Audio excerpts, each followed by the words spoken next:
You know what? I am so tired of chicken nuggets always getting the credit for being the best snack. Today, we're gonna be making some ground beef nuggets just to change it up a bit. These are gonna have some jalapeno, a little cheddar, and a very nice tangy and smoky dipping sauce. Let's get into it. This video, like most of my videos, is sponsored by my company, Carnivore Companion. If you go to carnivorecompanion.com, you can find 5 different blends. They're all unique and they have no BS ingredients whatsoever. You should be able to pick up any label and know exactly what's in it. Also want to announce that we now have big bottles of steak dust. We've had a lot of people ask for this, so we're bringing it to you. Simply go to carnivorecompanion.com, use the code CarnivorousChef at checkout to save 15% off your order, and enjoy your food in new and unique ways. First things first, I'm the realist. We need to make ourselves a breadcrumb substitute, and today I'll be adding about 1 ounce of pork rinds and these Parmesan cheese crisps.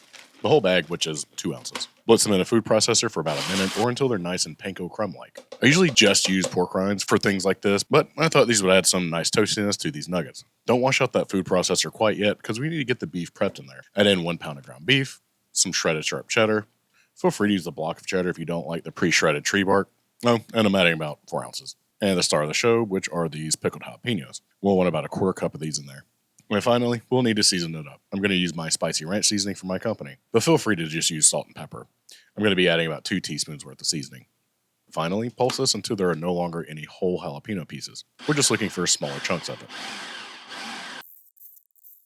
Go ahead and transfer that into something else and we can start shaping our nuggets. I highly suggest getting yourself a bowl of water to do this because it can be quite sticky. And all we're going to do is take some meat, flatten it out, and make some non-trademark shapes. And simply repeat until you've used up all the beef. Before we get to frying, I do want to make a simple sauce for these bad boys. And that's going to start with about a 1/2 cup of sour cream, the juice from the jalapenos, maybe about 2 tablespoons worth, a 1/2 teaspoon of salt, and finally about a 1/2 teaspoon of smokestack or smoked paprika. Mix this up and set it aside for those flavors to marry. And while that's happening, we can set up our dredge and fry station. I have some avocado oil, you can also use tallow, and I have it set over medium heat currently. And the only extra thing we need for this dredge is a few eggs, which should ideally be whisked up. And just before starting, I like to add a little bit of the crumbs that I'll be coating right into the oil.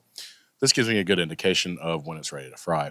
But until then, all we have to do is take a nugget, dip it in egg and let the excess run off, follow it up with placing it in the crumbs and shaking off the excess, and then gently lay it away from you in the hot oil. And now you're frying. I wasn't able to cook all of these at the same time, so feel free to cook them in batches, and let them cook for about 4 minutes per side before removing and letting them drain on a paper towel. All right, these are finally done, and it was so worth it because I could feel how it's really hard to get crispy sometimes, especially when you're like air frying or when you're baking stuff. So, you know, pan frying is always a good option if you want that texture, and it really got that texture. This is what it's looking like so far.